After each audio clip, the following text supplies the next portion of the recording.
வணக்கம் நண்பர்களே. இந்த பதிவில் நம்ம என்ன பார்க்க போகிறோம் அப்படின்னா, நம்ம அமெரிக்காவில் இருந்துக்கிட்டு இந்தியாவோட பாஸ்போர்ட்டை ரினியூவல் பண்ணணும்னா எப்படி பண்ணுறது அப்படின்னு எல்லாருக்கும் தெரிஞ்சிருக்கும். நேரடியாக நம்ம இந்தியன் எம்பசியில் போய் நம்ம பாஸ்போர்ட்டை ரினியூ பண்ண முடியாது. அதுக்குன்னு அவங்க ஒரு தேர்ட் பார்ட்டி வச்சுருக்காங்க. இதுக்கு முன்னாடி சிகேஜிஎஸ் அப்படின்னு ஒருத்தவங்க தான் தேர்ட் பார்ட்டி வெண்டாராக இருந்தாங்க. நவம்பர் 2லேருந்து அக்டோபர் 15லேருந்து அக்டோபர் 14லேருந்து விஎஃப்எஸ் குளோபல் அப்படின்ற தேர்ட் பார்ட்டி வெண்டார் வந்து பாஸ்போர்ட், விசா இந்த ப்ராசஸ் எல்லாம் அவங்க மூலமாக தான் நம்ம பண்ண முடியும். இது பெரும்பாலும் அமெரிக்காவில் இருந்து வேலை செய்யக்கூடிய இந்தியர்கள் அனைவருக்கும் தெரிஞ்சிருக்கும், அல்லது ஒரு சிலருக்கு தெரியாமல் இருந்திருக்கும்.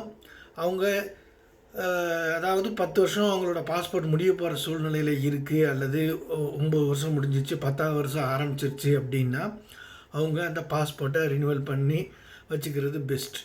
சரி, இப்படி பண்ணுறதுல இப்போ புதுசாக என்ன மாற்றம் வந்துருச்சு அப்படின்னு கேட்டிங்கன்னா, வெண்டார் தான், அதாவது சர்வீஸ் ப்ரொவைடர் தான் மாறியிருக்காங்க.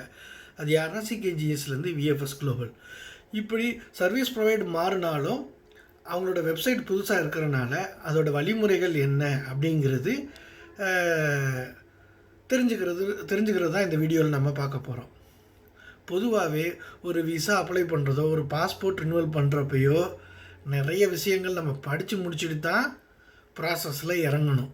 அதாவது தேவையான டாக்குமெண்ட்டுகள்லாம் என்ன ஏது அப்படிங்கிறது தெரிஞ்சுக்கிட்டு தான் இறங்கணும். பொதுவாக அமெரிக்காவில் இருக்கிறவங்க வேலை பார்க்குறவங்க இந்தியர்கள் என்ன செய்வாங்க அப்படின்னா, தன் நண்பர்கள் யாராவது இதுக்கு முன்னாடி பாஸ்போர்ட் ரினியூ பண்ணியிருக்கீங்களா அப்படின்னு ஒரு வார்த்தை விசாரிப்பாங்க. அவங்ககிட்ட போய் இது எப்படி ஈஸி ப்ராசஸாக ஒரு 2 நாளில் பண்ணிடலாமா, இல்லை இதுக்கு என்னென்ன டாக்குமெண்ட்லாம் வேணும் அப்படின்னு சொல்லி கேட்டு தெரிஞ்சுக்கிட்டு அப்புறம் தான் இறங்குவாங்க. ஆரம்பிக்கலாம்னு நினைப்பாங்க. அதுக்கே ஒரு 4 வாரம் தள்ளி 5ஆவது வாரம் தான் அதை பண்ணுவோம் அப்படின்ற ஒரு முடிவுக்கே வருவாங்க. ஏன் அப்படின்னா, 5 நாள் ஒர்க்கில் இருப்பாங்க, மிச்சம் அந்த 2 நாள் வந்து இதை அடுத்த வாரம் பண்ணிக்கலாம் அப்படின்னு போஸ்ட்போன் பண்ணிக்கிட்டே போவாங்க. இது இயற்கையான ஒரு விஷயந்தான். சரி, இப்போ நம்ம வந்து அந்த புது சர்வீஸ் ப்ரொவைடர் வந்திருக்கிறனால அவங்களோட ப்ராசஸ்ஸு, இதில் என்ன வேரியன்ஸ் இருக்குது, நம்ம எப்படி அவங்கள ரீச் அவுட் பண்ண முடியுமா முடியாதா, இந்த மாதிரி இதெல்லாம் இருக்குது. இதில் 2 விஷயங்கள் இருக்குது. விசா ரிலேட்டட், அப்புறம் பாஸ்போர்ட் ரிலேட்டட் சர்வீசஸ். அதாவது நிறைய சர்வீசஸ் இருக்குது. Passport service, OCI service, GP renunciation guide, GP guide, இந்த மாதிரி நிறைய இருக்குது. நமக்கு மேஜராக வந்து பாஸ்போர்ட் சர்வீஸ், ஓசிஇ சர்வீசஸ் தான். இந்த பகுதியில் நம்ம என்ன பார்க்க போகிறோம் அப்படின்னா பாஸ்போர்ட் சர்வீசஸ் தான் பார்க்க போகிறோம். சரி, என்ன பாஸ்போர்ட் சர்வீசஸ்னால் பொதுவாக எல்லாருக்கும் ஒரு டவுட் வரும். எத்தனை நாள் ஆகும் நம்ம பாஸ்போர்ட்டு இது பண்ணுறதுக்கு?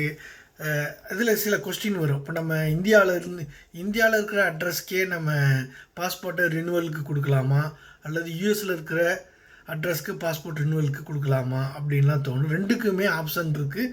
நம்ம எதை ஆட் பண்ணுறோமோ அதுக்கேற்ற மாதிரி இருக்குது. இப்போ இந்தியாவில் நீங்கள் யூஎஸ் அட்ரஸில் இருக்கிற மாதிரி நீங்கள் பாஸ்போர்ட்டை ரினியூவல் பண்ணிக்கிறலாம். அதாவது உங்கள் அட்ரஸ் ப்ரூஃப் பாஸ்போர்ட்டாக இல்லாமல் இந்தியாவில் நீங்கள் பல விஷயத்துக்கு பாஸ்போர்ட்டை அட்ரஸ் ப்ரூஃபை வந்து பாஸ்போர்ட்டாக யூஸ் பண்ணியிருந்தீங்க அப்படின்னா பெட்டர் நீங்கள் இந்தியன் அட்ரஸையே யூஸ் பண்ணிக்கிறது நல்லது. அல்லது எனக்கு நிறைய ப்ரூஃப் இருக்குது, இந்தியாவில் நாங்கள் ஒரே வீட்டில் தான் ரொம்ப வருஷமாக இருக்கோம் அப்படின்னா, நீங்கள் வந்து இல்லை நாங்கள் ஃப்ரீக்வெண்ட்டாக வீடு மாறிக்கிட்டே இருக்கிறவங்க அப்படின்னா நீங்கள் யூஎஸ் அட்ரஸையே வச்சுக்கலாம், கரண்ட் அட்ரஸே வச்சுக்கலாம்.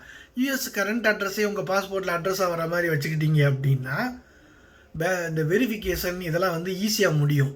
ஏன்னா இந்த போலீஸ் வெரிஃபிகேஷன் இதெல்லாம் வந்து அவங்க வந்து நம்ம எஸ்எஸ்என்னு டிரைவிங் லைசன்ஸ்லேருந்தே அவங்க ஈஸியாக எடுத்துருவாங்க, ஆன்லைன்லேயே எடுத்துருவாங்க. இந்தியாவில் அப்படி கிடையாது. இந்தியாவில் போலீஸ் என்கொயரி நடக்கும். அந்த போலீஸ் என்கொயரி வெரிஃபிகேஷன் முடிஞ்சதுக்கப்புறம் தான் நமக்கு எல்லா டீட்டெயிலும் கிடைக்கும். யூஎஸில் அப்படி கிடையாது. நம்மளோட ரெக்கார்டு பூராமே அவங்ககிட்ட இருக்கிறனால அவங்களே வெரிஃபை பண்ணிவிட்டு உடனே கொடுத்துருவாங்க. இதில் என்ன பெனிஃபிட்னா ஒரு வாரம் நமக்கு முன்னாடியே கிடைக்கும், அவ்வளோதான். சரி, ஒரு பாஸ்போர்ட் அப்ளை பண்ணால் எத்தனை நாள் ஆகும் அப்படின்னு ஒரு கேள்வி. எவ்வளோ நாள் வெயிட் பண்ணணும் அப்படின்னு சொல்லிட்டு தட்கலில் பண்ணிங்கன்னா 2ஆவது வாரத்திலே வந்துடும். நார்மல் ப்ராசஸ்னால் 3 வாரம் ஆகும். சில ப்ராசஸ்க்கு வந்து 3லேருந்து 6 வாரம் ஆகுன்றாங்க. அது எதுக்கு அப்படின்னா, ஒரு போலீஸ் வெரிஃபிகேஷன் நடக்குது, அதுக்கான ரெஸ்பான்ஸ் வர்றதுக்கு டிலே ஆகுது அப்படின்ற பட்சத்தில் 6 வாரம் ஆகும். மற்றபடி 3 வாரத்திலே வந்துடுது. பெரும்பாலும் 2வது வார கடைசியிலே உங்களுக்கு வந்து என்றைக்கு உங்கள் கையில் பாஸ்போர்ட் இருக்குன்ற விஷயம் தெரிஞ்சிடும். சரி, இந்த பாஸ்போர்ட் ப்ராசஸில் இருக்கிற ஒரே ஒரு ட்ராபேக் என்ன அப்படின்னா, இதுக்கு கஸ்டமர் கேர் சர்வீஸ் கிடையாது. குறிப்பாக இந்த பேண்டமிக் பீரியடில் கால் சென்டர் கான்செப்டுன்றது கிடையாது. அதுக்கு பதிலாக ஏதாவது உங்களுக்கு கொரி இருந்தால் நீங்கள் அது இமெயில் பண்ணிங்கன்னா 24 மணி நேரம் அல்லது 48 மணி நேரம் கழித்து உங்களுக்கு ரெஸ்பான்ஸ் வரும். நீங்கள் அவ்வளோ தூரம் வெயிட் பண்ணிங்கன்னா டென்ஷன் ஆகிடுவீங்க. ஏன்னா இப்போ பொதுவாக நான் வந்து விஎஃப்எஸ் சர்வீஸ் ப்ரொவைடருக்கு மாறின உடனே நான் வந்து அந்த பேட்சாக இருப்பேன். பாஸ்போர்ட் ரினிவல் அப்ளை பண்ண பேட்சில் ஆளாக நானாக இருப்பேன்னு நினைக்கிறேன். ஏன்னா நான் 2ஆந்தேதியே ஸ்டார்ட் பண்ணலான்னு போகும்போது வெப்சைட்டு எதுவும் டீட்டெயில் வந்து சரியாக இல்லை. நவம்பர் 4ஆந்தேதி தான் எல்லா டீட்டெயிலும் வெப்சைட்டே ஒர்க் அவுட் ஆக ஆரம்பித்தது. அதுக்கப்புறம் அதை கோத்ரூ பண்ணிவிட்டு நான் பண்ணுறதுக்கு டிலே ஆகி 5ஆந்தேதி ஈவினிங் ஆரம்பித்தேன். 6ஆந்தேதி ஃபெடெக்ஸ்ல குரியர் மூலமாக அனுப்பிச்சிட்டேன். எனக்கு 24ஆந்தேதி கையில் வந்துருச்சு. அதாவது எத்தனை ஒர்க்கிங் டே அப்படின்னு பார்த்தீங்கன்னா 12வது நாள் 11ஆம் நாள் 12ஆவது நாள் என் கைக்கு கிடச்சிருச்சு. ஓகேவா? சரி, இப்போ எப்படி நம்ம ப்ராசஸ் பண்ண போகிறோம் அப்படின்னா, பொதுவாகவே வந்து அமெரிக்காவில் நீங்கள் ப்ராசஸ் பண்ணணும் அப்படின்னா நிறைய ஹெல்ப் டாக்குமெண்ட் எல்லாமே அவங்களே கொடுத்துட்றாங்க. நம்ம என்ன செய்யணும் அப்படின்னா, ஒரே ஒரு விஷயத்தை மட்டும் செய்யணும். பொதுவாக இந்த ப்ராசஸ் ஸ்டார்ட் பண்ணுறதுக்கு முன்னாடி அவங்களோட வெப்சைட்டில் கொடுத்துருக்கிற இன்ஸ்ட்ரக்ஷனை லைன் பை லைன் நீங்கள் படிச்சிட்டிங்கன்னா உங்களுக்கு எந்த கொரியும் எதையும் நீங்கள் மிஸ் பண்ணாமல் தைரியமாக கூலாக சப்மிட் பண்ணிடலாம் அந்த ஃபார்மை. பெரிய விஷயம்லாம் இதில் கிடையவே கிடையாது. பொதுவாகவே நீங்களே யோசிச்சு பாருங்கள். வெளிநாட்டிலேருந்து அமெரிக்காவிலேருந்து நம்ம இந்தியா பாஸ்போர்ட்டை ரினியூவல் பண்ணோம்னா 2 ப்ராசஸ் தான் இருக்கணும். ஒன்று இந்தியன் எம்பசியை நம்ம டைரெக்டாக ரீச் பண்ணி ரினியூவல் பண்ணணும். அந்த ப்ராசஸ் கிடையாது. அதுக்கு பதிலாக சர்வீஸ் ப்ரொவைடர் கொடுத்துருக்காங்க. அந்த சர்வீஸ் ப்ரொவைடர் மூலமாக தான் நம்ம போக முடியும். சரி, இப்போ இது எல்லாமே இமேஜினேஷனில் நான் சொல்கிறேன். சர்வீஸ் ப்ரொவைடர் பண்ணுறவங்க என்ன செய்வாங்க அப்படின்னா, என்னென்ன டாக்குமெண்ட்லாம் எங்களுக்கு தேவை, என்னென்ன சர்வீஸ்க்கு அப்படின்னு சொல்லி ஒரு செக்லிஸ்ட் வச்சுருப்பாங்க.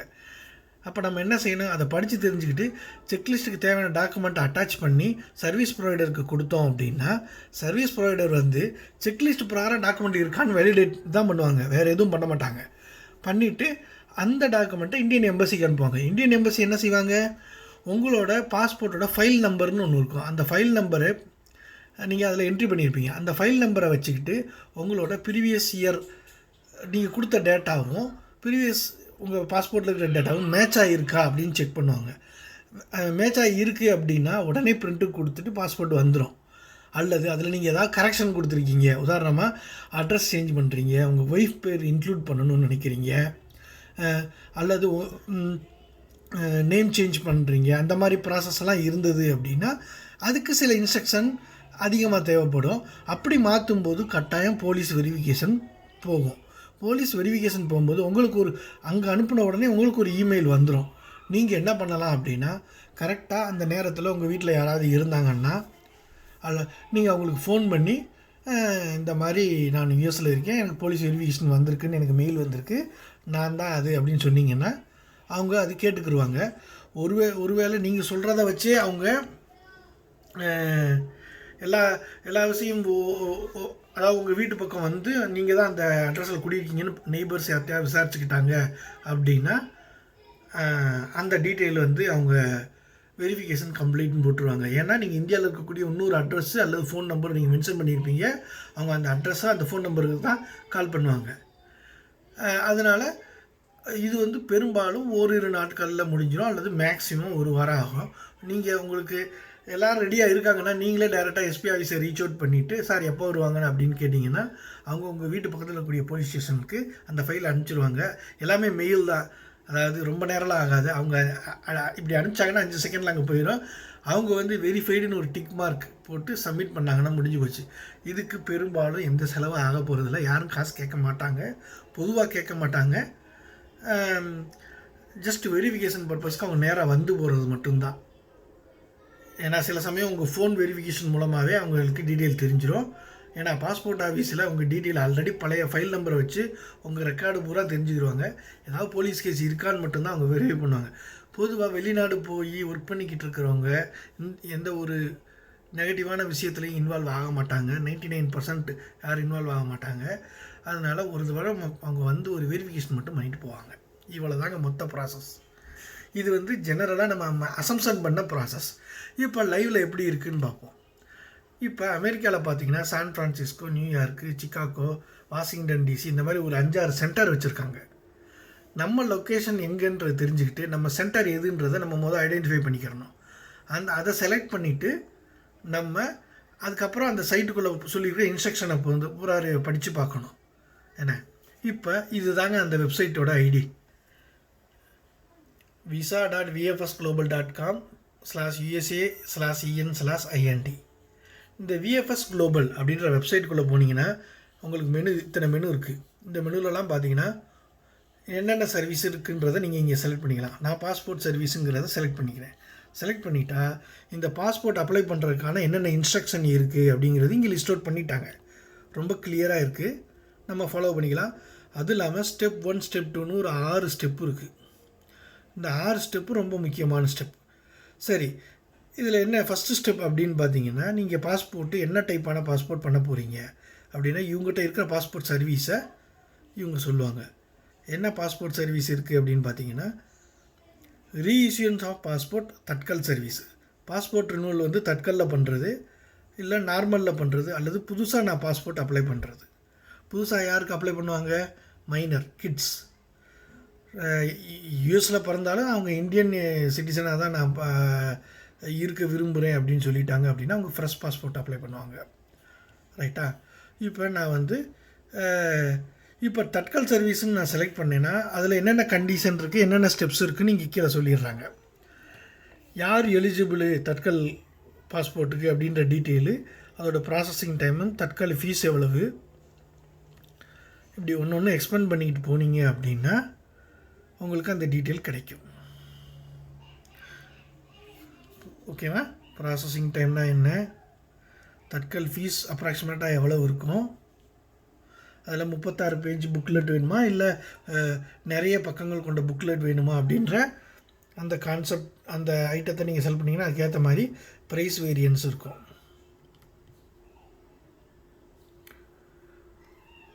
நான் வந்து நார்மல் ப்ராசஸில் போனேன். 12 நாளில் எனக்கு பாஸ்போர்ட் வந்துருச்சு. ஸோ அவங்க சொல்கிறது மேக்ஸிமம் 21 நாள். பார்த்தீங்கன்னா சப்போஸ் நீங்கள் பாஸ்போர்ட்டு இதில் வந்து கேர்ஃபுல்லாக என்ட்ரு பண்ணணும். பெரிய டீட்டெயில்ஸ் அவங்க எதுவுமே கேட்க மாட்டாங்க.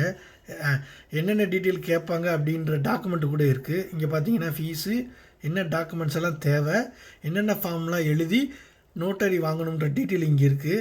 ஃபோட்டோ சைஸ் என்ன மாதிரி இருக்கணும் அப்படின்ற வரைக்கும் எல்லா டீட்டெயிலும் இருக்குது. நீங்கள் இதெல்லாம் ரெடி பண்ணிவிட்டு கூட இந்த சைட்டுக்குள்ளே வந்து ஃபார்ம் அப்ளை பண்ணலாம். பட் என்னோடய சஜஷன் என்ன அப்படின்னா, அவ்வளோலாம் கஷ்டப்பட வேண்டியதில்லை. இப்படி எழுதிட்டுலாம் வர வேண்டியன்னு அவசியம்லாம் இல்லை. அந்த ஸ்டெப்ஸ் ஒன்று ஒன்றா நம்ம ஃபாலோ பண்ணும்போதேவும் அவங்க நமக்கு இன்ஸ்ட்ரக்ஷன் தர்றாங்க. அப்போ டவுன்லோட் பண்ணி வச்சுக்கிறணும் ஃபார்மை. அப்புறம் நோட்டரியில் போய் நம்ம சிக்னேச்சர் வாங்கிக்கிறணும். பொதுவாக நோட்டரி சர்வீஸ்க்கு வந்து ஒரு சில இடத்துல பண்ணுவாங்க, அவங்க சார்ஜ் கேட்பாங்க. பெட்டர் யூஎஸில் எப்படி அப்படின்னா லைப்ரரி இருக்கும். அந்த லைப்ரரியில் பார்த்தீங்கன்னா நோட்டரி போட்டு கொடுக்குறதுக்குனே சில பேர் இருக்காங்க. நீங்கள் ஃபோன் பண்ணி விசாரிச்சிங்கன்னா ஃப்ரீயாகவே நோட்டரி பண்ணலாம். நான் வந்து $1 கூட செலவழிக்கலை. ஏன்னா லைப்ரரியில் எத்தனை பேஜ் கேட்டாலும் சைன் பண்ணி தர்றதுக்கு ரெடியாக அங்கே வந்து ஃப்ரீயாக சர்வீஸ் பண்ணுறதுக்கு நோட்டரிஸ்லாம் இருக்காங்க. நோட்டரியெலாம் பண்ணுறவங்க இருக்காங்க. ஓகேவா? ஸோ இப்போ 6 ஸ்டெப்பு நம்ம பார்த்தோம். இதில் என்னென்ன ஸ்டெப்பு பார்த்தோம் அப்படின்னா, identify the passport service type. இதில் நம்ம என்ன பார்க்க போகிறோம், என்ன ப்ராசஸ் நம்ம பண்ண போகிறோம் அப்படிங்கிறது தான். ரினுவலில் வந்து தட்கலாக நார்மலாக ஃப்ரெஷ் பாஸ்போர்ட்டாக, அவ்வளோதான். ஃப்ரெஷ் பாஸ்போர்ட்டு வேறு இன்னொரு ஆப்ஷன்லையும் கேட்பாங்க. எப்படின்னா, நம்ம பாஸ்போர்ட் லாஸ்ட்டு டேமேஜ் அப்படின்னா கூட நம்ம தட்கலில் கொடுத்து அதே பாஸ்போர்ட் வாங்கலாம். அதுக்கு தட்கல் தான் பெஸ்ட்டு. பாஸ்போர்ட் காணா போச்சு, என்கிட்ட இந்த காப்பீஸ் தான் இருக்குது, ஃபோட்டோ காப்பீஸ் தான் இருக்குது அப்படின்னா அது கூட நீங்கள் தட்கலில் பண்ணிங்கன்னா 10 நாளைக்குள்ளே உங்களுக்கு வந்துடும். இப்போ வந்து பாஸ்போர்ட்டு ப்ராசஸில் வந்து எப்படி ஸ்டார்ட் பண்ணுறது, என்ன அப்படின்றத நம்ம இங்கே பார்த்தோம். எப்படி ஸ்டார்ட் பண்ணுறது அப்படின்னு பார்த்தோம்னா, இங்கே வந்து 2 ஆப்ஷன், மொத்தம் 2 தாங்க. எடுத்த உடனே கவர்மெண்ட் ஆன்லைன் ஃபார்மை போய் கிளிக் பண்ணணுங்க.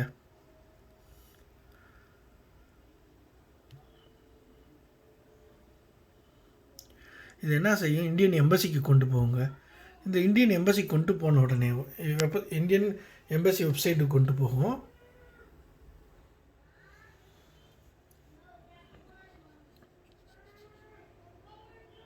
அதில் நம்ம அமெரிக்கா ஜோன் செலக்ட் பண்ணிவிட்டு யூஎஸ்ஏ அப்படின்னு சொல்லி செலக்ட் பண்ணிட்டோம் அப்படின்னா இங்கே வந்து ரிஜிஸ்டர் பண்ண சொல்லணும். ஃபஸ்ட்டு ஸ்டெப் வந்து ரிஜிஸ்டர் பண்ணணும். இங்கே ரிஜிஸ்டர் பண்ணும்போதேவும் அது என்ன செய்யும் அப்படின்னா என்ன ஜோன் அப்படின்னு கேட்கும். அதாவது நீங்கள் வாஷிங்டன் டிசி ஜோனுக்குள்ளே வரீங்களா, நியூயார்க் ஜோனுக்குள்ளே வரீங்களா, சான் ஃப்ரான்சிஸ்கோ ஜோனில் வரீங்களான்னு அங்கே நீங்கள் செலக்ட் பண்ண வேண்டியது இருக்கும். எந்தெந்த ஜோனுக்கு எந்தெந்த ஸ்டேட்டெல்லாம் இருக்குன்ற டீட்டெயிலும் அதிலே இருக்கும். அதை பேஸ் பண்ணிவிட்டு நீங்கள் செலக்ட் பண்ணிட்டீங்கன்னா அதுக்கப்புறம் இந்தியன் எம்பசியோட வெப்சைட்டுக்குள்ளே உள்ளே போகும். அங்கே உள்ளே போடணும் என்ன கேட்பாங்கன்னா, உங்கள் பழைய பாஸ்போர்ட்டில் இருக்கிற என்ட்ரியை வந்து நீங்கள் அப்படியே திரும்ப ரீஎன்ட்ரியாக இங்கே கொடுக்கணும். அவ்வளோதான், வேறு எந்த டீட்டெயிலும் கிடையாது. அதில் எக்ஸ்ட்ராவாக என்ன இருக்கும் அப்படின்னு பார்த்தீங்கன்னா, இப்போ நீங்கள் ரினியூவல் பண்ணக்கூடிய அந்த பாஸ்போர்ட்டில் வந்து இந்தியாவோட அட்ரஸ் வேணுமா, யூஎஸோட அட்ரஸ் கரண்ட்டாக நீங்கள் இருக்கக்கூடிய அந்த அட்ரஸ்ஸு பிரிண்ட் ஆகணுமா அப்படின்னு சொல்லி கேள்வி வைப்பாங்க. அப்படி பிரிண்ட் ஆகணும்னா அது இந்தியாவோட அட்ரஸாக இருந்தாலும் சரி, யூஎஸோட அட்ரஸ் இருந்தாலும் அதுக்குரிய ப்ரூஃப் நீங்கள் கொடுத்தாகணும். இந்தியா இதுன்னா ஆதார் கார்டு வந்து ஃபைன். ஆதார் கார்டில் உங்களுக்கு வந்து அதே அட்ரஸ் இருக்குது அப்படின்னா ஆதார் கார்டு ஒரு ப்ரூஃப் போதும். ஆதார் கார்டு, பழைய பாஸ்போர்ட், இது 2 மட்டும் நீங்கள் அனுப்பிச்சாலே போதும். ஒரிஜினல் டாக்குமெண்ட்டுனா உங்கள் பழைய பாஸ்போர்ட் வந்து original document, Aadhaar card xerox copy, இது 2 மட்டுமே போதும் பாஸ்போர்ட்டுன்னு இருக்குது. அதாவது எந்த அட்ரஸ் சேஞ்சு எதுவுமே தேவையில்லை, ஒரு டெக்ஸ்ட்டு கூட சேஞ்ச் பண்ண தேவையில்லை அப்படின்னா இது மட்டும் போதும். ஆனால் 10 வருஷம் கழித்து நீங்கள் ஒரு பாஸ்போர்ட்டை ரினியூவல் பண்ணுறனால அப்பியரன்ஸ் மேபி சேஞ்ச் ஆகிருக்கலாம். லைட்டாக நம்ம குண்டாக இருக்கலாம், அல்லது ஒல்லியாகலாம், அல்லது தலை வழுக்க விழுந்திருக்கலாம், நம்ம ஹேர் ஸ்டைல், நம்ம ஏதோ ஒரு ஆக்சிடெண்ட் ஆகிருக்கலாம், நம்ம உடல் அமைப்பு மாறி இருக்கலாம். அதுக்காக என்ன செய்வாங்க அப்படின்னா 2 அதாவது ஃபோட்டோ எடுத்து அந்த சேஞ்ச் ஆஃப் அப்பியரன்ஸ்னு சொல்லிவிட்டு நம்ம ஒரு ஃபார்ம், அஃபிடவிட் ஃபார்ம் வந்து ஃபில்அப் பண்ணணும். அது கூட எங்கே இருக்குது டவுன்லோட் பண்ணிக்கிறேன்னு சொல்லிவிட்டு அங்கே டாக்குமெண்ட்ஸு ரெக்வயர்டு இதிலே இருக்கும். அதை டவுன்லோட் பண்ணிவிட்டு நம்ம அதுக்கு வந்து இந்த ஆன்லைனில் ஃபில்அப் பண்ணுறது அதெல்லாம் ஆன்லைனில் ஃபில்அப் பண்ணுறது எதுவும் கிடையாது. அடிஷ்னல் டாக்குமெண்ட்டில் தான் அதெல்லாம் வரும். ஆன்லைனில் ஃபில்அப் பண்ணுறது என்ன அப்படின்னு பார்த்தீங்கன்னா, இந்த இந்தியன் எம்பசிக்குள்ளே போய் ஃபஸ்ட்டு நீங்கள் ஒரு யூசர் நேம் பாஸ்வேர்டு ரிஜிஸ்டர் பண்ணிவிட்டு அதுக்கப்புறம் எந்த ஜோன்றது செலக்ட் பண்ணுறீங்க. ஜோன் செலக்ட் பண்ணோடனே உங்கள் பழைய பாஸ்போர்ட் டீட்டெயில் பூரா என்ட்ரி பண்ணுறீங்க, அவ்வளோதான். வேறு எந்த டீட்டெயிலும் கிடையாது. என்ட்ரி பண்ணி முடித்த உடனேவும் அதாவது ஏஆர்என் அப்படின்னு சொல்கிறாங்க. அதாவது application for renewal number, ARN application renewal number, reissuance number அப்படின்னு சொல்லிட்டு ஏஆர்என் நம்பர் அப்படின்னு ஒரு நம்பர் ஜென்ரேட் ஆகும். அதுதான் உங்களோட ட்ராக்கிங் நம்பர். இப்போ நீங்கள் எனக்கு வந்து நான் இந்த ஜோனில் இருக்க போகிறேன், என்னோடய பழைய பாஸ்போர்ட் இது, புது பாஸ்போர்ட் எனக்கு வேணும் அப்படின்னு சொல்லி நீங்கள் அங்கே செலக்ட் பண்ணிடணும். மிஸ்லேனியஸ்னு ஒரு ஆப்ஷன் இருக்கும். என்னென்ன சர்வீஸ் எல்லாம் உங்களுக்கு வேணும் அப்படின்னு கேட்கும். அட்ரஸ் சேஞ்ச் வேணும்னா அட்ரஸ் சேஞ்சுன்றதை செலக்ட் பண்ணிக்கோங்க, செக் பாக்ஸ் மாதிரி வரும், செலக்ட் பண்ணிக்கோங்க. அப்பியரன்ஸ், சேஞ்ச் ஆஃப் அப்பியரன்ஸ்னால் செக் மார்க் பண்ணிக்கோங்க. கையெழுத்து சேஞ்ச் பண்ணணும்னா அதில் செக் மார்க் பண்ணிக்கோங்க. வேணுங்கிற ஆப்ஷன் அதில் இருக்கும். செக் பண்ணிவிட்டு அங்கே ஃபார்ம் சப்மிட் பண்ண உடனேவும் உங்களுக்கு ஒரு ஒரு ரெஃபரன்ஸ் நம்பர் கிடைக்கும். அதை நோட் பண்ணி வச்சுக்கோங்க. நோட் பண்ணி வச்ச உடனேவும் அடுத்த லிங்க் என்னென்னா, திரும்ப நீங்கள் விஎஃப்எஸ் குளோபல் சைட்டுக்கு தான் வரணும். இந்த சைட்டுக்கு வந்தீங்கன்னா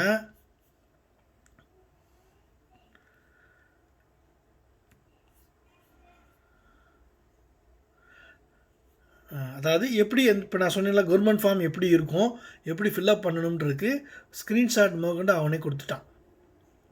நீங்கள் ஒரு யூசர் ஐடி க்ரியேட் பண்ண உடனேவா எந்த ஃப்ரெஷ் பாஸ்போர்ட்டா அல்லது எந்த மாதிரி தேவை அப்படிங்கிறது ஒரு சாம்பிள் பிடிஎஃப் எல்லா பேஜுக்குமே ஒரு ஸ்க்ரீன்ஷாட் கொடுத்துருக்கான். என்னென்ன டேட்டா நீங்கள் என்ட்ரு பண்ணணும் அப்படிங்கிறது கொடுத்துருக்கான். நீங்கள் இதில் என்னென்ன ஆப்ஷன்றது இங்கே நீங்கள் செலக்ட் பண்ணிக்கிறணும். எந்த சேஞ்ச் பண்ண போகிறீங்க, எத்தனை பேஜ் வேணும், டேமேஜ் ஆகிடுச்சு உங்கள் பாஸ்போர்ட்டு, எதனால் நீங்கள் சேஞ்ச் பண்ணுறீங்க, இந்த டீட்டெயில் பூரா எல்லாமே செலெக்ஷன் டைப் தான். நீங்கள் செலெக்ஷன் பண்ணிவிட்டு இது வந்து உங்கள் பாஸ்போர்ட்டு டீட்டெயில் அப்படியே ஃப்ரெஷ்ஷாக நீங்கள் என்ட்ரு பண்ண வேண்டியது இருக்கும். அந்த டீட்டெயில் இது தான். எல்லாம் என்ட்ரு பண்ணி முடிச்சிங்க அப்படின்னா உங்கள் ஃபேமிலி டீட்டெயில் ஏன்னா அதில் அப்பா அம்மா ஒய்ஃப் பேரில் நம்ம கொடுத்துருப்போம். அது நம்ம இந்தியாவில் இருக்கக்கூடிய நம்ம அட்ரஸ் இங்கே பார்த்தீங்களா, பாஸ்போர்ட்டில் எந்த அட்ரஸ் வேணும், பிரிண்டபிள் அட்ரஸ் என்ன வேணும், அது இந்தியா அட்ரஸே எனக்கு வேணும்னா is your passport printable address out of India அப்படின்னா நோன் கொடுத்துட்டிங்கன்னா உங்களோட இந்தியா அட்ரஸே நீங்கள் கொடுத்துட்டிங்கன்னா அதே பிரிண்ட் ஆகி வந்துடும். கீழே பார்த்தீங்கன்னா கரண்ட்டாக நீங்கள் எங்கே தங்கியிருக்கீங்க யூஎஸ் அட்ரஸ் அது இங்கே நீங்கள் என்டர் பண்ணிக்கலாம். இல்லை எனக்கு அதுவும் இந்தியா அட்ரஸே இப்போ அதர் இந்தியா அட்ரஸ் டீட்டெயில்ன்றப்ப நீங்கள் இந்தியாவில் உங்கள் அம்மா அப்பா வேறு இடத்துல இருக்காங்கன்னா அவங்க அட்ரஸ் கூட கொடுத்துக்கலாம். ஏன்னா வெரிஃபிகேஷனுக்காக தான். இங்கே யூஎஸில் passport printable address detail okay, இது நீங்கள் அதை கொடுத்துட்டிங்கன்னா இது இந்த ஆப்ஷன் வராது. ஸோ அடுத்த ஸ்டெப்ஸ் என்ன அப்படின்னு பார்த்தோம் அப்படின்னா எமர்ஜென்சி கான்டாக்ட் டீட்டெயில், அது நீங்கள் உங்கள் ஃப்ரெண்ட்ஸ் யாரையாவது கூட கொடுத்துக்கலாம், அல்லது உங்கள் ரிலேட்டிவ்ஸ் இல்லை உங்கள் அம்மா அப்பா அங்கே இருந்தாங்கன்னா அவங்கள கொடுத்துக்கலாம். அதர் டீட்டெயில் பூரா நம்ம எதாவது வயலேஷனில் இன்வால்வ் ஆகிருக்கோமா, போலீஸ் கேஸ் இருக்கா இல்லையா அப்படின்றது. ஸோ பழைய passport detail, family member detail இவ்வளோ தான் கேட்பாங்க. நீங்கள் கொடுத்த டேட்டாவுக்கு அப்புறம் பேஜ் ப்ரிவியூ மாதிரி இது இப்படி வரும், உங்கள் பாஸ்போர்ட் ப்ரிவியூவே வரும், இப்படி வந்து நிற்கும். இதுதான் உங்களுக்கு ப்ரிவியூ. இதிலே நீங்கள் பார்த்துக்கலாம் நீங்கள் கொடுத்த டேட்டா எல்லாம் கரெக்டாக ப்ரிவியூவில் வந்திருக்கான்னு சொல்லிட்டு. வந்திருக்குன்னு கன்ஃபார்ம் ஆகிடுச்சுன்னா சப்மிட் பண்ணிட்டீங்கன்னா முடிஞ்சுங்க, அவ்வளோதாங்க. இப்படி ஒரு ஃபார்ம் ஃபுல்லாக வரும். இதை கூட ஒரு தடவை ரிவ்யூ பண்ணிவிட்டு ஆன்லைனில் நீங்கள் அக்செப்ட் பண்ணிட்டீங்கன்னா உங்கள் அப்ளிகேஷன் வந்து சப்மிட் ஆகிருங்க.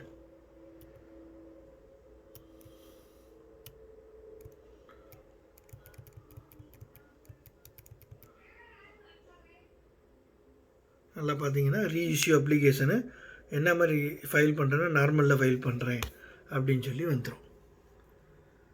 இப்போ அந்த பாஸ்போர்ட் சர்வீஸில் ஃபஸ்ட்டு ஸ்டெப்பு செகண்ட் ஸ்டெப்பு முடிஞ்சிருச்சு. தேர்ட் ஸ்டெப் என்ன செய்யணும், நம்ம வந்து இப்போ ஃபஸ்ட்டு ஸ்டெப் என்ன பண்ணால் இந்தியன் எம்பசிக்கு ஆன்லைனில் ஃபார்ம் ஃபில்அப் பண்ணணும், அவ்வளோதான். ரெண்டாவது ஸ்டெப் என்ன செய்யணும்னா நம்ம தேர்ட் பார்ட்டி ப்ரொவைடருக்கு ஒரு லாகின் க்ரியேட் பண்ணி அது மூலமாக அவங்களுக்கு ஃபீஸ் பே பண்ணணும். அப்படி ஃபீஸ் பே பண்ணுறப்ப அவங்க அதில் ஒரு கொஷின் கேட்பாங்க, எந்த ரெஃபரன்ஸ் நம்பருக்கு நீங்கள் ஃபீஸ் பே பண்ண போகிறீங்க, எந்த சர்வீஸ்க்கு அப்படின்னு கேட்பாங்க. அப்போ நீங்கள் அந்த இந்தியன் எம்பசியில் ஃபார்ம் சப்மிட் பண்ணும்போது அந்த ரெஃபரன்ஸ் நம்பரை எடுத்து இங்கே இதில் லிங்க் பண்ணி கொடுத்துட்டீங்க அப்படின்னா அதுக்குரிய ஃபீஸ் ஸ்ட்ரக்சர் பூரா நீங்கள் பே பண்ண வேண்டியது இருக்கும். இங்கே பார்த்தீங்கன்னா இங்கே அதுக்கு ஒரு சைட் இருக்குது.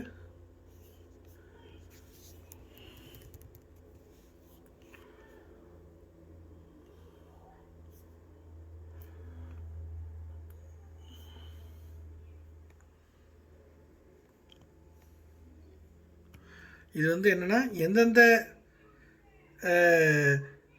சர்வீஸ் என்னென்ன ஜோன் இருக்குது அப்படின்றது இங்கே இருக்குது. இந்த ஜோன் வச்சு தெரிஞ்சுக்கிட்டு தான் நீங்கள் ஃபீஸும் பே பண்ணணும், புரியுதா? Atlanta, Washington DC, Chicago, Houston, New York, San Francisco இப்படின்ற சென்டர்ஸ் இருக்குது அப்படிங்கிறாங்க. ஸோ இப்போ நீங்கள் அப்ளை பண்ணுறீங்க, எப்படி விஎஃப்எஸ் போர்ட்டல் மூலமாக அப்ளை பண்ணுறீங்க அப்படின்னு பார்த்தீங்கன்னா இதுதான் அந்த சைட் வரும். இந்த சைட்டில்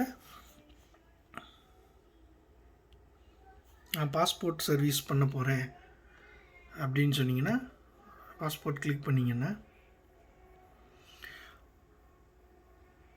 இங்கே என்ன டைப் ஆஃப் சர்வீஸு, எந்த இது குறைஞ்ச டேட்டா தான் இருக்கும், அதிகமாக இருக்குது, இவ்வளோ தான் டீட்டெயில்ஸ் இருக்கும். ஸோ ஒரு அப்ளிகேஷன் க்ரியேட் பண்ணுறீங்க, அதுக்கு ஒரு யூசர் நேம் பாஸ்வேர்டு வந்துடும். இந்த யூசர் நேம் பாஸ்வேர்டு வந்த உடனேவும் இன்னொரு பேஜ் வரும். அந்த பேஜில் என்ன கேட்பாங்க அப்படின்னா நான் சொன்ன மாதிரி என்னோடய இந்தியன் எம்பசியில் நான் கொடுத்த ரெஃபரன்ஸ் நம்பர் கேட்பாங்க. அந்த ரெஃபரன்ஸ் நம்பர் இங்கே கொடுத்துட்டிங்கன்னா இந்த விஎஃப்எஸ் சர்வீஸ் ப்ரொவைடருக்கும் உங்கள் ரெஃபரன்ஸ் நம்பருக்கும் லிங்க் கிடச்சிரும். அதுக்கப்புறம் அவங்க பேமெண்ட் சொல்லுவாங்க, பேமெண்ட்டு லிஸ்ட்டு வரும். ஏற்கனவே நீங்கள் வந்து பேமெண்ட் டீட்டெயிலாம் எவ்வளோ இருக்குன்றது உங்களுக்கு இங்கேயே சொல்லியிருப்பாங்க, ஃபஸ்ட்டு ஸ்டெப்லேயே சொல்லியிருப்பாங்க. சர்வீஸில் எவ்வளோ காசு கட்ட போகிறோன்றது சேம் அந்த டீட்டெயிலே திரும்ப என்ட்ரி பண்ணிவிட்டு அங்கேயே உங்கள் கிரெடிட் கார்டு மூலமாகவோ டெபிட் கார்டு மூலமாகவோ அல்லது செக்கிங் அக்கௌண்ட் மூலமாக அல்லது சேவிங் அக்கௌண்ட் மூலமாகவோ பணத்தை நீங்கள் கட்டிடலாம். கிரெடிட் கார்டு யூஸ் பண்ணிங்க அப்படின்ற பட்சத்தில் 3.5% வந்து டேக்ஸ், எக்ஸ்ட்ரா டேக்ஸ் வரும். அல்லது நீங்கள் இது மணி ஆர்டர்லேயோ அல்லது பேங்க் செக்கு மூலமாகவோ பண்ணணும். நீங்கள் இதுக்காக பேங்க் செக் இதுக்கெல்லாம் போகிறதுக்கு பதிலாக ஒரு 3.5% பே பண்ணிடலாம். ஏன்னா மொத்தமே $3 தான் எக்ஸ்ட்ரா சர்வீஸ் சார்ஜாக வரும். ஏன்னா நீங்கள் போய் பேங்க்கில் போய் அந்த செக்கு அந்த இது வாங்குறதுக்கு உங்களுக்கு தூரமாக இருக்குது அல்லது டயத்தை வேஸ்ட் பண்ண வேணாம் அப்படின்னு நினச்சிங்க அப்படின்னா, ஏன்னா நீங்கள் இப்போ கார் எடுத்துகிட்டு போய் அங்கே போய் முடிச்சுட்டு வரதுக்கு எப்படியும் $2 ஆகும்.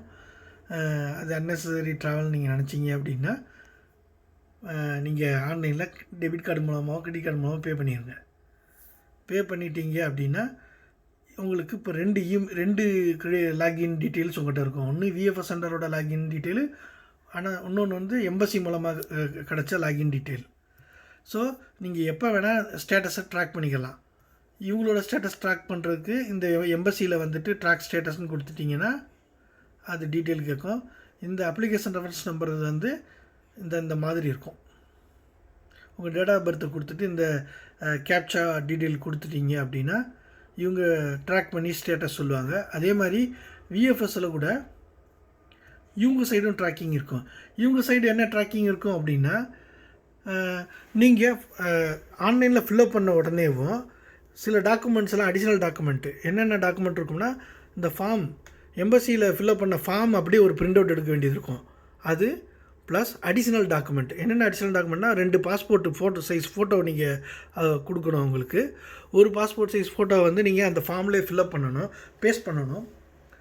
ரெண்டாவது change of address change of அப்பியரன்ஸ்னால் அதுக்கு ஒரு ஃபோட்டோ ஒட்டி செல்ஃப் அட்டஸ்ட் பண்ணணும். அது நோட்டரைஸும் பண்ணணும். அடுத்து வந்து அட்ரஸ் ப்ரூஃப்காக நீங்கள் ஆதார் கார்டு கொடுத்தீங்கன்னா அந்த ஆதார் கார்டை செல்ஃப் அட்டஸ்ட் பண்ணணும், ப்ளஸ் நோட்டரைஸும் பண்ணணும்.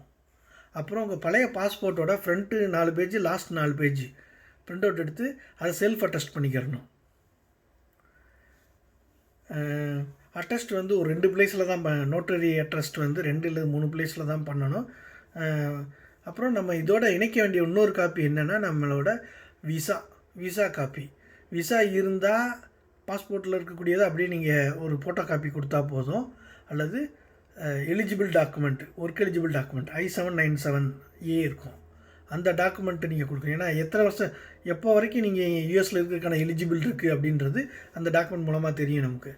ஸோ அந்த டாக்குமெண்ட்டோட ஜெராக்ஸ் காப்பியில் நோட்டரி பண்ணி வாங்கி வச்சுக்கணும். ஸோ அப்போ 3 காப்பியில் நீங்கள் வாங்கி வச்சுக்கிட்டிங்கன்னா எல்லா டாக்குமெண்ட்டும் உங்கள்கிட்ட இப்போ ரெடி. இப்போ நீங்கள் என்ன டாக்குமெண்ட்லாம் நீங்கள் அங்கே அனுப்பணும்னா,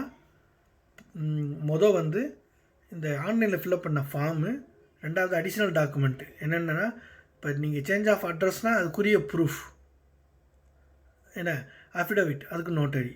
சேஞ்ச் ஆஃப் அப்பியரன்ஸ்னால் அதுக்குரிய டாக்குமெண்ட் நீங்கள் நோட்டரி பண்ணி வாங்கணும்.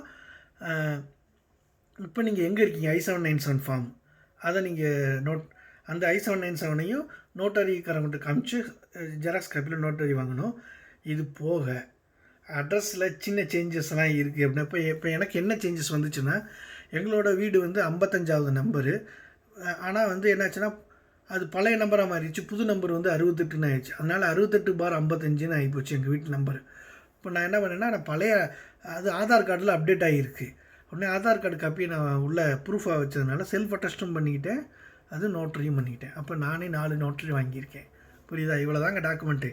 இதை அப்படியே எடுத்துக்கிட்டு ஒரு கிளிப்பில் அப்படி கசங்காமல் பழைய பாஸ்போர்ட்டையும் எடுத்துக்கிட்டு அதுக்குள்ளே 2 பாஸ்போர்ட் சைஸ் ஃபோட்டோவையும் உள்ளே வச்சு கிளிப் பண்ணி வச்சுக்கோங்க. நீங்கள் பாஸ்போர்ட் சைஸ் ஃபோட்டோ எடுக்கிறதுக்கு காஸ்கோவில் போய் ஃபோட்டோ எடுங்க. ஏன் அப்படின்னா, அவங்க 4 காப்பி ஃபோட்டோ 8 காப்பி ஃபோட்டோ கொடுக்குறாங்க. அது போக நமக்கு சாஃப்ட் காப்பி வந்து ஒரு பென்ட்ரைவில் இன்ஸ்டால் பண்ணி பென்ட்ரைவில் காப்பி பண்ணிவிட்டு $12க்கு மொத்தமாக ஒரு பென்ட்ரைவு 32 GB பென்ட்ரைவு, அதில் ஒரு காப்பி ப்ளஸ் 8 ஃபோட்டோ காப்பியும் கொடுக்குறாங்க. இதே இது நீங்கள் சிவிஎஸ்ஓ அல்லது வேறு எங்கேயோ நீங்கள் ஃபோட்டோ எடுத்திங்கன்னா 2 ஃபோட்டோ எடுக்கிறதுக்கேவும் $15 வரைக்கும் கேட்பாங்க. ஓகேவா? So Costco is best. So காஸ்கோவில் எடுத்துகிட்டு நீங்கள் இது எல்லாத்தையும் டாக்குமெண்ட்டையும் இணைச்சிட்டு நீங்கள் ஃபீ பே பண்ணும்போதே வந்து டவுன்லோடு ஏர்வே பில்லுன்னு இருக்கும். அதாவது ஃபெடாக்ஸ் கூரியர் பில்லு இருக்கும். அந்த ஃபெடாக்ஸ் கூரியர் பில்லை வந்து நீங்கள் டவுன்லோட் பண்ணிக்கிட்டீங்க அப்படின்னா, ஒரு பில்லு வந்து நீங்கள் உங்கள் இடத்துலேருந்து நியூயார்க் அட்ரஸ் அனுப்புறது அல்லது சான் ஃப்ரான்சிஸ்கோ, அது எந்த அட்ரஸ் நீங்கள் எந்த ஜோனை செலக்ட் பண்ணுறீங்களோ அந்த ஜோனுக்கு நீங்கள் அனுப்புறது அந்த அட்ரஸ்ஸு, ப்ளஸ் ரிட்டன் அது அவங்க உங்களுக்கு அனுப்புவாங்கள்ல, அது வந்து அந்த ஜோன்லேருந்து உங்கள் வீட்டு அட்ரஸ்க்கு. ஸோ அப்போ 2 பில்லு இருக்கும். அப்போ அந்த 2 நீங்கள் நேராக ஃபெடாக்ஸ் ஆஃபீஸ் போனீங்கன்னா அவங்ககிட்ட 2 கவர் வாங்கணும். ஒரு கவர் வந்து ரிட்டர்ன் வர்றதுக்கு, அந்த கவரில் நீங்கள் உள்ளே எதுவுமே வைக்கக்கூடாது, எம்டி கவர் வச்சுக்கிறணும். பில்லு மட்டும் அதில் ஒட்டிடணும். அதோட இந்த டாக்குமெண்ட்டையும் பக்கத்துலேயே அதே அடுத்த இன்னொரு கவருக்குள்ளே இது 2ஐயும் சேர்த்து இன்னொரு கவருக்குள்ளே வச்சுட்டு ட்ரூ அட்ரஸில் இப்போ நியூயார்க்கு பில்லை ஒட்டிடணும். ஒட்டி அனுப்பிச்சிட்டிங்க அப்படின்னா ஃபஸ்ட்டு இது விஎஃப்எஸ் சென்டருக்கு தானே போகுது. அதனால் இதை நீங்கள் ட்ராக் பண்ணணும் அப்படின்னா ஃபஸ்ட்டு ஃபெடெக்ஸில் ட்ராக் பண்ணணும். அதுக்கப்புறம் விஎஃப்எஸ் வெப்சைட்டில் போய் ட்ராக்கிங் ஆப்ஷன் இருக்கும். இந்த பார்த்தீங்களா, ட்ராக் யுவர் அப்ளிகேஷன் அப்படின்னு இருக்கா, இங்கே இருக்கும். இதை கிளிக் பண்ணிங்கன்னா அவங்க வந்து விஎஃப்எஸோட உங்களோட அவங்க ட்ராக்கிங் நம்பர் இருக்குல்ல, நீங்கள் இந்தியன் எம்பசியில் ஃபார்ம் ஃபில்அப் பண்ணப்போ ஒரு ட்ராக்கிங் நம்பர் வந்துச்சுல்ல, அந்த நம்பரை இங்கே கொடுத்துட்டு நீங்கள் உள்ளே போய் ட்ராக்கிங் ஸ்டேட்டஸை பார்க்கலாம். அப்போ விஎஃப்எஸ்காரங்க என்ன சொல்லுவாங்க, டாக்குமெண்ட் ரிசீவ்டு அண்டர் ப்ராசஸ் அப்படின்னு சொல்லி ஸ்டேட்டஸ் அப்டேட் பண்ணுவாங்க. இவங்க செக்லிஸ்ட் பிரகாரம் அவங்க டாக்குமெண்ட் இருக்குன்னு வெரிஃபை பண்ணிட்டாங்கன்னா எம்பசிக்கு அனுப்பிச்சிடுவாங்க. எம்பசிக்கு அனுப்பிச்ச உடனே அதுக்கு அடுத்த ஸ்டேட்டஸ் பூரா நீங்கள் இந்த வெப்சைட்டில் போய் தான் பார்க்கணும். எம்பசியோட வெப்சைட்டில் இங்கே ட்ராக் பண்ணிக்கிட்டே வரலாம், ட்ராக் அப்ளிகேஷன் ஸ்டேட்டஸ். இவங்க ஸ்டேட்டஸ் என்னென்ன இருக்குன்னா, உங்கள் இதை வெரிஃபை பண்ணிக்கிட்டு இருக்கோம் அப்படின்னு ஃபஸ்ட்டு வரும். ரெண்டாவது என்ன வரும், ட்ராக் அண்ட் ட்ரேஸ் பண்ணுறோம் அப்படின்னா என்ன அர்த்தம், போலீஸ் வெரிஃபிகேஷனுக்கு பண்ணுறோம் அப்படின்னு அர்த்தம். போலீஸ் வெரிஃபிகேஷன் நடந்துருச்சு அப்படின்னா உங்கள் அதை வந்து நாங்கள் வந்து திரும்ப சர்வீஸ் ப்ரொவைடருக்கு அனுப்புகிறோம் அப்படின்னு சொல்லிட்டு முடிச்சுடுவாங்க. இவங்களோட வேலை அவ்வளோதான். சர்வீஸ் ப்ரொவைடர்லேருந்து திரும்ப விஎஃப்எஸ்க்கு வந்துருச்சு அப்படின்னா அந்த விஎஃப்எஸ்ஸில் திரும்ப ஸ்டேட்டஸ் அப்டேட் ஆகும். நாங்கள் வந்து உங்கள் பாஸ்போர்ட் பிரிண்ட்டாகி எங்களுக்கு வந்துருச்சு, உங்களுக்கு குரியரில் அனுப்ப போகிறோம் அப்படின்னு சொல்லிட்டு. அப்போ ஃபெடெக்ஸ் நம்பரு நீங்கள் உங்களுக்கு ஏற்கனவே ஃபெடெக்ஸ் நம்பரு தெரியும். ஏன்னா நீங்கள் உங்கள் டவுன்லோட் பண்ண லேபிளில் 2 லேபிளுக்குமே ஃபெடெக்ஸ் நம்பர் அதில் இருக்கும். ஸோ நீங்கள் அந்த நம்பரை வச்சு குரியரை ட்ராக் பண்ணிங்கன்னா உங்களுக்கு வந்துடும். ஸோ இதில் கஷ்டமான வேலைன்றது எதுவுமே கிடையாது. ஒரு 1 hour உட்காந்து இன்ஸ்ட்ரக்ஷன் என்ன அப்படிங்கிறத ரீட் பண்ணிங்கன்னா போதும். ரீட் பண்ணி முடிச்சுட்டு ஸ்டெப்ஸ் ஃபாலோ பண்ணிங்கன்னா எல்லா ஸ்டெப்பையும் இந்த 6 ஸ்டெப்பும் முழுசாக முடிஞ்சு போயிருங்க. அவ்வளோதாங்க. இதில் 6 ஸ்டெப்புங்கிறது ரொம்ப கம்மி. ஃபஸ்ட்டு 2 ஸ்டெப்லேயே உங்களோட வேலை முடிஞ்சிச்சு. 3ஆவது ஸ்டெப் என்ன அப்படின்னா, இந்த ஃபிசிக்கலாக எப்படி நீங்கள் போய் சப்மிட் பண்ணுறது அப்படிங்கிறது. நம்ம நேரடியாக இப்போ போய் சப்மிட் பண்ண முடியாது, ஃபெடெக்ஸ் மூலமாக தான் நம்ம கொடுக்குறோம். அதனால் அந்த ஸ்டெப்பு நமக்கு கவலை இல்லை. Post receipt application by post பண்ணுறதுக்கு முன்னாடி நம்ம என்னென்ன இதெல்லாம் வெரிஃபை பண்ணணும் அப்படின்ற டீட்டெயில் அவங்க கொடுத்துருக்காங்க. எல்லா ஸ்டெப்பும் அவங்க கிளியராக கொடுத்துருக்காங்க. எனக்கு இந்த விஎஃப்எஸ் சர்வீஸ் மூலமாக பண்ணதில் வேகமாக பாஸ்போர்ட் கிடச்சிருக்கு. ஒரே ஒரு ட்ராபேக் என்ன அப்படின்னு சொல்லணும் அப்படின்னு நினச்சிங்கன்னா, இவங்கள உடனே ரீச் பண்ணுறதுக்கான கஸ்டமர் கேர் சென்டர் கிடையாது. அது ஒன்று தான் ட்ராபேக்கு. ஏன்னா நான் தான் ஃபஸ்ட்டு பேட்சாக விஎஃப்எஸ்க்குள்ளே பாஸ்போர்ட் ரினியூவலுக்கு ஃபஸ்ட்டு பேட்சாக இருக்கும் நான் அனுப்பிச்சிருக்கேன். எனக்கு பயம் இருக்க தானே செய்வேன். இவங்க ஸ்டேட்டஸ் வேறு 1 வீக்காக வந்து அண்டர் ப்ராசஸ்லேயே வச்சுருக்காங்க. ஸோ அண்டர் ப்ராசஸ் கூட இருக்காது. உங்கள் பாஸ்போர்ட் வந்து வந்துருச்சு, உங்கள் அப்ளிகேஷன் வந்துருச்சு, சப்மிட்டட் அப்படின்னு மட்டும்தான் இருக்கும். 2ஆவது வாரத்தில் ஃபஸ்ட்டு டே தான் அண்டர் ப்ராசஸ்னே இருக்கும். அப்போ அந்த 1 வாரம் போயிருச்சா போகலையா அப்படின்ற ஒரு சாதாரண ஒரு பயம் வந்து எல்லாருக்கும் இருக்கிற மாதிரி எனக்கு இருந்தது. ஆனால் எல்லாமே ஸ்மூத்தாக முடிஞ்சது.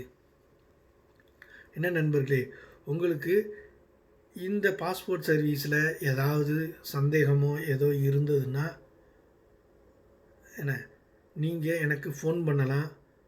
நான் வந்து என்னோடய வாட்ஸ்அப் நம்பர் உங்களுக்கு தரேன், கீழே மென்ஷன் பண்ணுறேன்.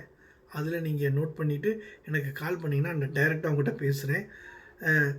நானே ஒரு அரை மணி நேரத்தில் வரைக்கும் உங்களுக்கு ஸ்பெண்ட் பண்ணி நானே செக்லிஸ்ட் மாதிரி உங்களுக்கு என்னென்ன டாக்குமெண்ட் இருக்கா இல்லையான்றதெல்லாம் வெரிஃபை பண்ணிவிட்டு சொல்கிறேன். நீங்கள் அப்புறம் கூட அனுப்புங்க. எந்நேரமும் உங்களுக்கு உதவ ரெடியாக இருக்கேன். பெரும்பாலும் நீங்கள் வீக்கெண்டில் கால் பண்ணிங்கன்னா ரொம்ப ஈஸியாக எனக்கு இருக்கும். நான் யூஎஸ் நம்பரும் தரேன். ரெண்டுலேயும் ட்ரை பண்ணுங்கள். நான் எதில் ரீச் ஆகிறேனோ அதில் பெரும்பாலும் வாட்ஸ்அப்பில் கால் பண்ணிங்க அப்படின்னா நான் ஆல்வேஸ் அவைலபிளாக இருப்பேன். அல்லது நீங்கள் ஒரு டெக்ஸ்ட் ஆர் யூ அவைலபிள் அப்படின்னு கேட்டிங்கன்னா நான் வாட்ஸ்அப்பில் ரிப்ளை பண்ண தயாராக இருக்கேன். நன்றி நண்பர்களே. இந்த பகுதியில் வந்து எப்படி அமெரிக்காவில் இருந்துக்கிட்டு நம்மளோட இந்தியாவோட பாஸ்போர்ட்டை ரினியூவல் பண்ணுறோம் அப்படிங்கிறதுல சாதக பாதகங்கள் எல்லாத்தையும் நான் சொன்னேன். நான் என்னோடய சொந்த அனுபவத்தை இதில் பகிர்ந்துருக்கேன். உங்களுக்கு வேறு எதுவும் தகவல் தேவை அப்படின்னா நேரடியாக என்னை கான்டாக்ட் பண்ணுங்கள். நன்றி நண்பர்களே. மீண்டும் அடுத்த பகுதியில் சந்திப்போம்.